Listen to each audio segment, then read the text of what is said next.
Good evening, my friends. Welcome back tonight. I hope you're all doing amazing.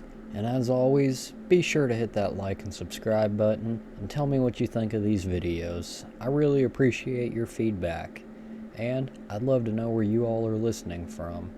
Tonight, we are doing another Minecraft video where I read off Reddit stories to you guys in hopes that it helps either make you relax, go to sleep, or even stay focused.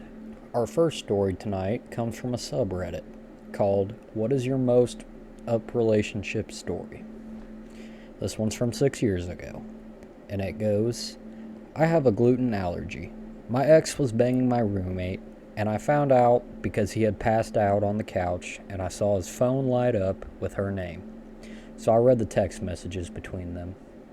They'd been sleeping together since a week after her and I started dating, which was 10 months before. One of the texts I read, which occurred multiple times, was my ex sprinkling flour into my food so I'd take a Benadryl and pass out on nights they really wanted to get it on. It had eventually happened a dozen times that I could really think of. They even went out of town together for a week after both coming up with excuses that they'd both be out of town but on different sides of the country, and I had no reason not to believe them because I had trusted both of them completely. I cut off all contact with them and moved out of the condo. They got married a year later and now have 2 kids together, so I'm happy for them in some ways and kind of disappointed in others. And then the edit at the bottom says, pretty much my ex poisoned me to bang my roommate. That is actually insane. And as I read further down into here, into the comments of this, it says he's with a new woman now, and she understands his gluten allergy and has actually helped him lose some weight and become super fit. So that's good for that guy. Okay, we'll find us another story here. Tonight we're going to be building the house and getting it finished up so I can finally have somewhere to live. Our next story for tonight just so happens to be another wild work story. This one seems interesting, and I believe there's a couple other stories down in here we will be reading as well. So let's start it off. I once worked with a girl no older than 17, and she started an affair with our married boss. He was in his late 30s and married with 2 children. One evening, I caught them kissing at work before my shift ended, but I said nothing. His sister also worked with us and knew what was going on. What an awful predicament to put her in. Anyways, the 17-year-old then got pregnant, and everyone knew it was the married boss's child, as the young girls infatuated with him. Anyways, the 17-year-old then got pregnant, and everyone knew it was the married boss's child. As the young girl was infatuated with him, years later, he disappeared, got away from the situation, moved hundreds of miles away, and the girl kept the baby, and his wife is none the wiser, and his sister knows the whole story and still pretended her family doesn't. Okay, I can't read that, guys. I'm sorry, I fumbled that one. But just from the basis gathering what I could tell off of that, this was not a very well written story. A lot of mistakes, a lot of grammar errors, But basically, this gal at work slept with the boss, had his kid, and from the sounds of it, the wife stayed with him. I don't know. Moving on to the next. Okay, guys, so this one takes place on a airplane, and just kind of skimming through it, I got a feeling you guys might get a good kick out of this one. So it starts off with, was served lunch sometime during a flight. While eating, I noticed that the woman next to me is slowing down in her movements, slower cutting, slower chewing, etc. Suddenly, she stops completely in her movements, fork and knife in hands, half-cut food on her plate, face bowed forward above her plate, and absolutely nothing else. I touched her on the shoulder, pushed her a little bit, and I asked her if everything was okay. I got no reaction. Couldn't really tell if she was still alive. Was it the air conditioning or her breath? I have no idea. I didn't want to panic and frighten everyone else, you know, dead person. Made eye contact with a stewardess, pointing towards next to me. A couple minutes later, 5 stewardesses, including co-pilot from a barrier around our seats, and like in a movie, tried to get a reaction, aka, "Don't you die on me." A woman wakes up, looks up, and just says this one sentence: "I took really strong sleeping pills," and goes back to sleep in the same Tyrannosaurus ass posture. As if this has happened before, and she had anticipated this conversation, as if she knew that her mind would be only awakened long enough for one sentence. So, for the entire remaining 6 to 7 hour flight, 6, 7, sorry guys, I'm not like that, I promise. There's this lady next to me, mimicking a Tyrannosaurus Rex, her hand still grabbing the now removed fork and knife, drooling on the table, and everyone passing by is giving me this questioning look. Best flight ever. Alright, pause. You're telling me homegirl has sleeping pills that strong that she just... I don't have a webcam turned on right now, but I'm going to try to explain this the best I can. Just sitting there in a Tyrannosaurus Rex with your arms just dangling and crinkled up together. You guys know what a T-Rex looks like. That's absolutely insane. Okay, well, I guess we're going to try to find us some storage space, sorry. For the time being, I'm just going to put it all down here on this first floor. Eventually, I would like to make a bedroom upstairs and have like a storage shed downstairs or something like that. But it's probably going to be a little while. So this next story, it's not really a story, it's more of a thread with a lot of different comments and stories in it, but we're just going to go ahead and read through it just because I think some of this is funny. The thread is called Crazy Sex Stories. Have any crazy sex stories / drunk / fighting, either camping at the fest or saw someone? OP says they saw a couple doing it behind a tent, wondered why they didn't just go in their tent, but quickly realized it was being occupied by another couple enjoying themselves in the tent. Insane. The first comment right below this says some chick in a nearby campsite had a vibrator so loud it could wake the dead. Industrial grade. Oh my goodness. So from the sounds of this is all at Coachella, which if you guys don't know what Coachella is, I don't really know much about it myself, but I do know it's just this giant music festival that happens every year out in the desert. Also, don't mind the background noise. My fiance is currently working on supper. We're going to power through this together, and I'm going to continue reading stories while we try to get back up yonder and go to sleep for the night. The next comment on this thread says, saw some guy making passionate love to the ground in the silent disco last year at week 2. Watched him really go at it for about 15 minutes. I would have taken a video, but I was pretty intoxicated myself. God bless. Okay, here's a story, and not just a comment. This one says, a buddy of mine hooked up with a girl in our group the first year or two we went to Coachella. Then he started a fling with another girl and brought her the next year, but hadn't broken the news to girl number 1 yet. So he kind of sleazeballed them both, which made camp somewhat uncomfortable as he was going back and forth between the two of them. But it's been a few years now, and he's still with girl number 2, and girl number 1 is off with her soulmate, so it all worked out too.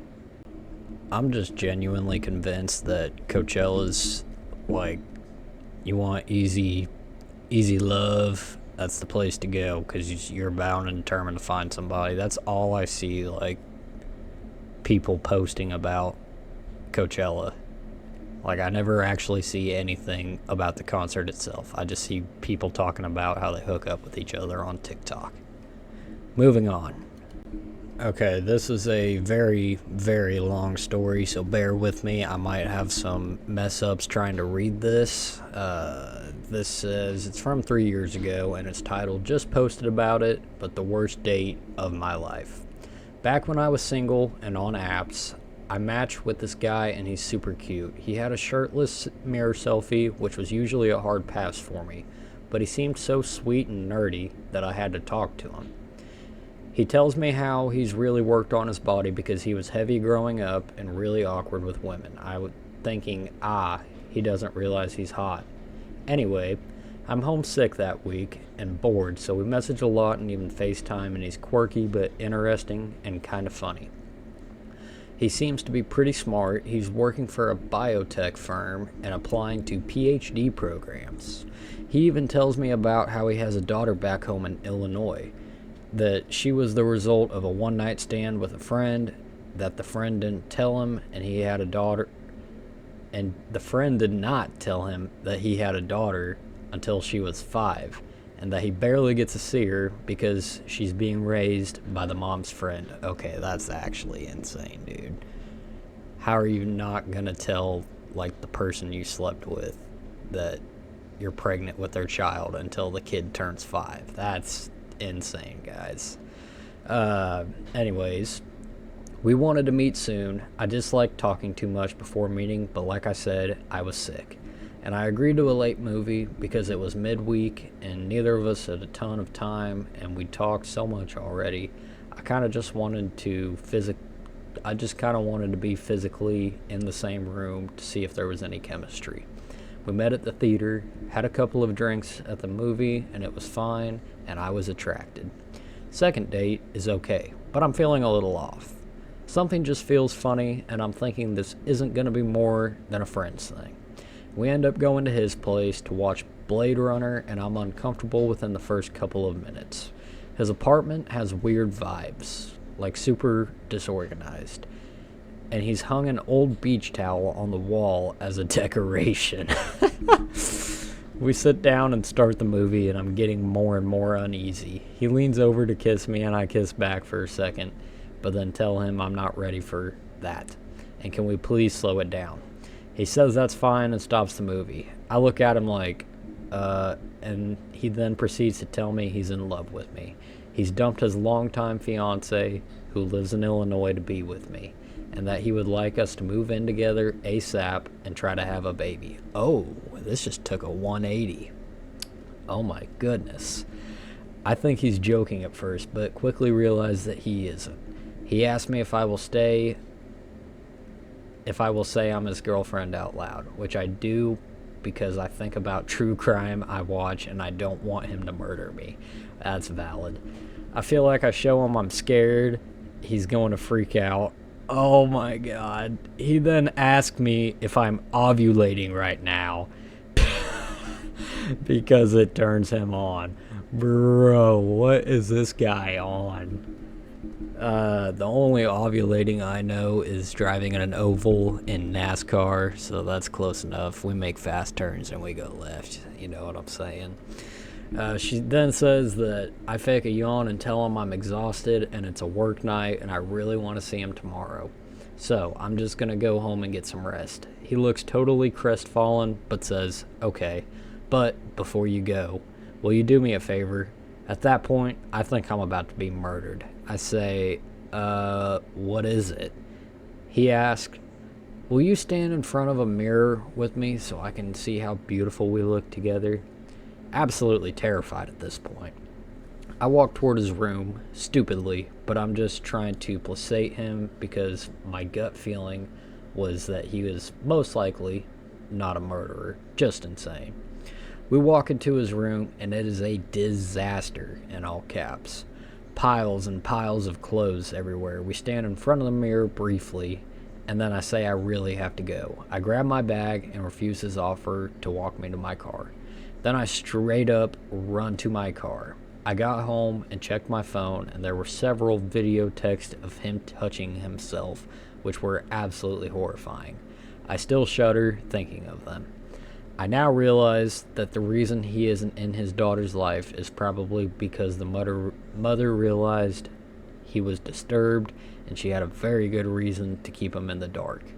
I get nauseated just thinking about him. I quit dating for a while and never put myself in another situation like that again. Oh my God. Dude, this is probably the most insane story that we have read tonight, guys. Hands down the longest one I think I've ever read personally. But, like, how are you gonna let that slide, dude? That is just... that's bonkers. Also, I don't really know what I'm doing with this decorating quite yet. Like, I know I'm gonna have some flowers right here.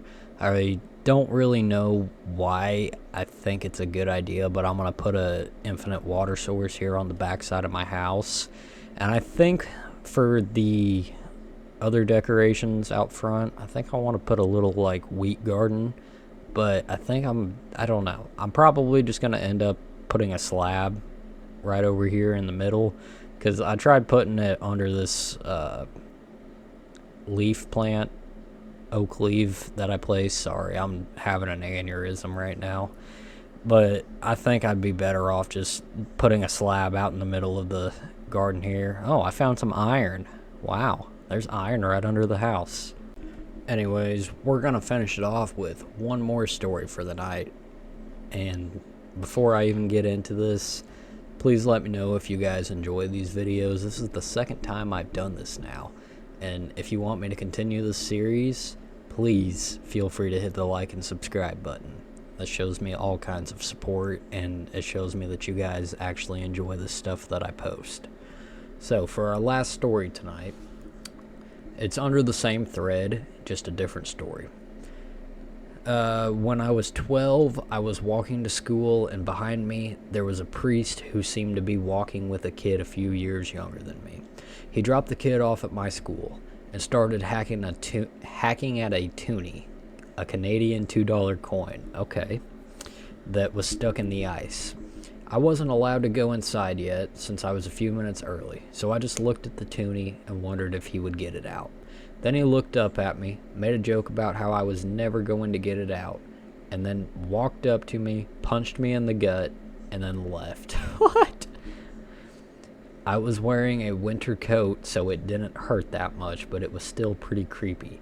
Nobody at the school believed me. Then I saw him walking by my house like every day or so, and I live across the street from a school. So I was worried about the other kids and told my brother who went to that school. He came over, and then I pointed the priest out to him. He was sitting on my lawn. What? And he said that he was one of the priests that worked at his school. I never once saw him actually enter the building. He mostly just walked around it for hours eating chips. Edit. They were mainly potato chips, but sometimes they were ketchup chips. I'm not talking about fries. Oh my goodness. That was crazy. Like, not a crazy story, but like a what the fuck story, you know? Like, a priest just randomly walking around punching kids in the gut. That just... I don't know if I want to believe that or not. But yeah, that's gonna do it for tonight's episode. I really hope you guys enjoyed. Be sure to hit that like and subscribe button, and I'm gonna try to get myself a new microphone here sometime in the near future. One that I can adjust my audio quality on. That way you guys don't have to deal with all of this background noise, because when I listen to it on playback, it just absolutely bothers me. So for the next episode, I've got some big plans, Minecraft-wise. I've still got to find some stories, but if you guys want to send me some new stories that you have found, I will put the link to my Discord server down in the description. Feel free to join, and I'll have a text channel set up where you can go through and you can send me stories, and I'll possibly be featuring them in future videos. So with that being said, I'm going to finish planting wheat here. I hope you guys have a wonderful rest of your night. Get some good rest, and we'll see you next time. Bye.